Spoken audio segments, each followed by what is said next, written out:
Ada dualitas natural yang nggak usah kita apa-apain. Ada siang, ada malam. Ya sudah, begitu adanya. Ya, waktu siang kita nikmatin, malam kita nikmatin. Ada dualitas surga dan neraka yang itu kaitannya dengan dinamika emosi kita. Nah, pada kebanyakan manusia dia ada dalam dualitas ini. Kadang senang, kadang susah, kadang galau, kadang wow. Dan ini seringkali terkait dengan terpenuhi atau tidaknya kepentingan egoistik kita. Ya, kayak Pak Agus, omset naik, wah, omset terjun. Itu dualitas. Nah, ada istilah melampaui dualitas. Maksudnya bukan berarti nggak ada benar dan salah. Maksudnya kita ada dalam stabilitas, di kesadaran murni, di kebahagiaan yang sejati. Apapun dinamika di luar sana, yang namanya omset itu kan ya kadang naik, kadang turun, nggak mungkin omset naik terus. Bisnis juga kadang kita tiru, kadang tidak. Tetapi tidak membuat kita tidak bahagia. Kita konstan dalam kebahagiaan. Itu yang dimaksud dengan melampaui dualitas. Ada watak angkara di dalam diri yang ini harus kita bereskan. Ya. Ada beberapa yang bisa saya sebutkan. Ya. Watak angkara itu apa sih? Contohnya kesombongan. Ya. Kesombongan ini bisa memang akarnya adalah kerendah dirian yang kemudian memunculkan ya, sifat ekstrim sombong karena ingin berada di posisi yang berbeda dengan ketika dia dihina, direndahkan. Ya. Bisa juga kesombongan ini muncul karena pikiran yang liar.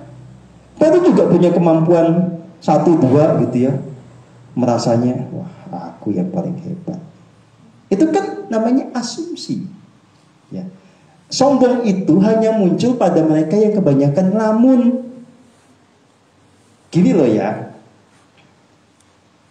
kan beda ya. Misalnya gini Mas Habib, ya. Aku wong sekti, itu sombong, ngayal soalnya. Ini contoh ya. Tapi kalau saya bilang, saya tercerahkan, maka saya siap menuntun Anda untuk menemukan jalan pencerahan. Ini bukan sombong. Saya lagi ngasih tahu sebuah fakta yang saya ungkapkan tanpa sebuah hayalan.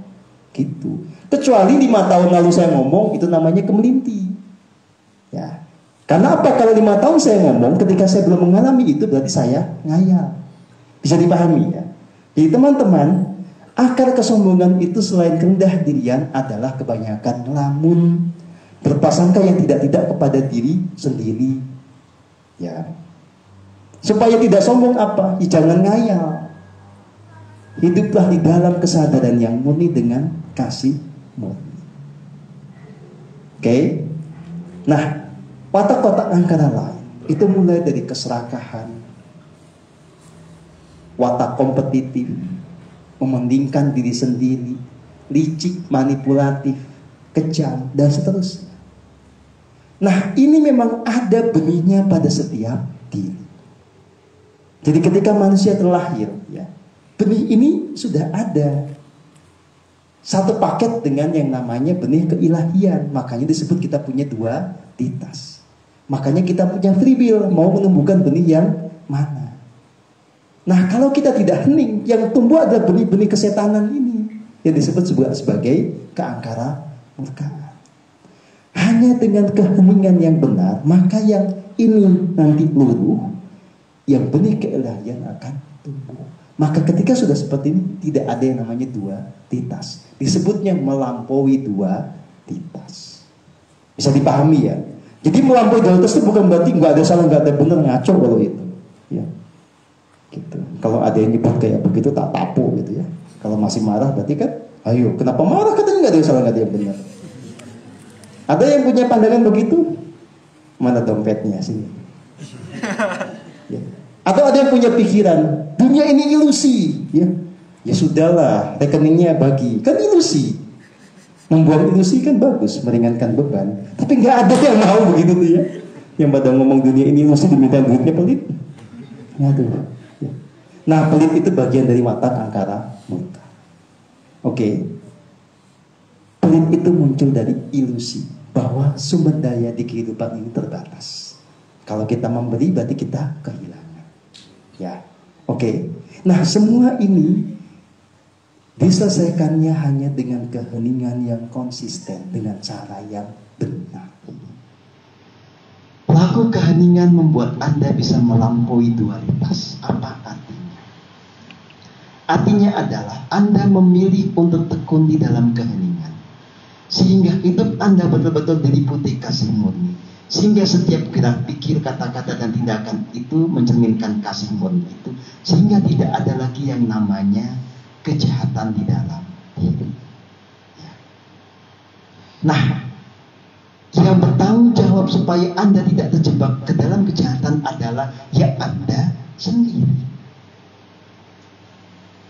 Yang bertanggung jawab untuk menyelamatkan diri Anda siapa? Ya Anda sendiri. Setiap penuntun jalan, ya setiap guru yang betul-betul memandu kepada keselamatan, itu hanya menunjukkan jalan, membantu. Tetapi yang memastikan nanti Anda selamat tidak adalah pilihan Anda sendiri. Nah, maka teman-teman semua, belajarlah untuk bertanggung jawab terhadap nasib Anda sendiri. Laku spiritual itu membimbing Anda untuk sungguh-sungguh bisa mengerti segala watak angkara di dalam diri yang mungkin muncul atau masih ada. Ya. Jadi orang itu bisa terjebak di dalam keserakahan, ya. Bisa terjebak di dalam kekejaman, bisa terjebak di dalam watak manipulatif, bisa terjebak di dalam kepalsuan, bisa terjebak dalam watak nggak mau kalah, kompetitif, mau menang sendiri, macam-macam. Nah, laku spiritual membuat kita bisa mengenali itu. Dan kalau itu sudah kita kenali, kita pangkas, kita silakan. Ya. Sehingga pada satu titik nanti Anda tidak lagi punya yang namanya watak angkara dan akar kejahatan. Pada titik itulah Anda menjadi pribadi ilahiyah. Menjadi pribadi yang hanya punya kasih, bahagia, damai, membawa keselarasan. Pada titik itulah Anda disebutkan melampaui dualitas. Nah, makanya dalam ajaran Nusantara ada istilah Jumbuh Kawulo Gusti. Artinya apa? Kalau kita menyatu dengan Tuhan sejak awal juga sudah menyatu. Ya. Tetapi karena kita punya free will, seringkali kita tidak bersikap dengan sikap yang tepat sesuai dengan kualitas ketuhanan. Laku spiritual itu membuat Anda segala gerak langkahnya mengikuti tuntunan Gusti.